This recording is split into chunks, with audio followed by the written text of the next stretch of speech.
कंहिंखे कमज़ोर समझु न साईं, मेहमान हिते तूं आहीं।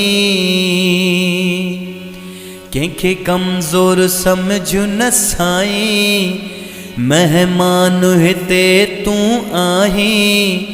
एॾो बावर कर न पंहिंजो बि साहु परायो आहे। कर मुहबत प्यार लाइ मालिक तोखे ठाहियो आहे। कर मुहबत प्यार लाइ मालिक तोखे ठाहियो आहे। कंहिंखे कमज़ोर समझु न साईं, मेहमान हिते तूं आहीं। एॾो बावर कर न पंहिंजो बि साहु परायो आहे। कर मुहबत प्यार लाइ मालिक तोखे ठाहियो आहे। कर मुहबत प्यार लाइ मालिक तोखे ठाहियो आहे।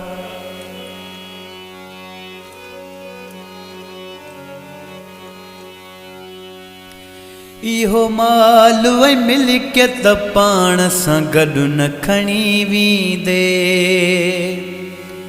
इहो माल ऐं मिल्कियत पाण सां गॾु न खणी वेंदे। हितां ख़ाली हथें महिमान मिटीअ जो तूं थींदे। एॾो फ़ख्रु वॾाई गुरूर करण बि अजायो आहे। कर मुहबत प्यार लाइ मालिक तोखे ठाहियो आहे। कर मुहबत प्यार लाइ मालिक तोखे ठाहियो आहे। इंसान आहीं इंसाननि जो कर क़दुरु पिरी।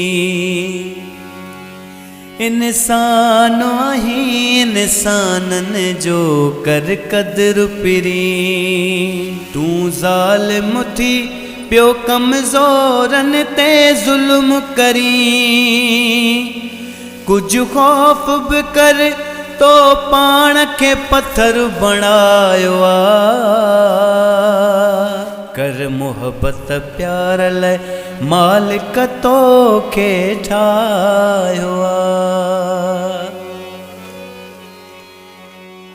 हितां मोटी ख़ुदा खे कहिड़ो तूं पोइ जवाबु ॾींदे। हितां मोटी ख़ुदा खे कहिड़ो तूं पोइ जवाबु ॾींदे। चवे अब्बास मला तूं ॾाढो ते परेशान थींदे। कर नेकीअ जो कमु जेको तुंहिंजो सरमायो आहे। कर मुहबत प्यार लाइ मालिक तोखे बणायो आहे। कर मुहबत प्यार लाइ मालिक तोखे बणायो आहे। कंहिंखे कमज़ोर समझु न साईं, मेहमान हिते तूं आहीं।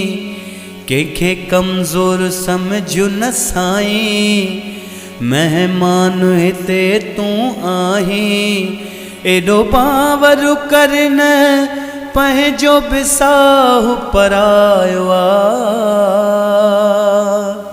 कर मुहबत प्यार लाइ मालिक तोखे बणायो आहे। कर मुहबत प्यार लाइ मालिक तोखे बणायो आहे।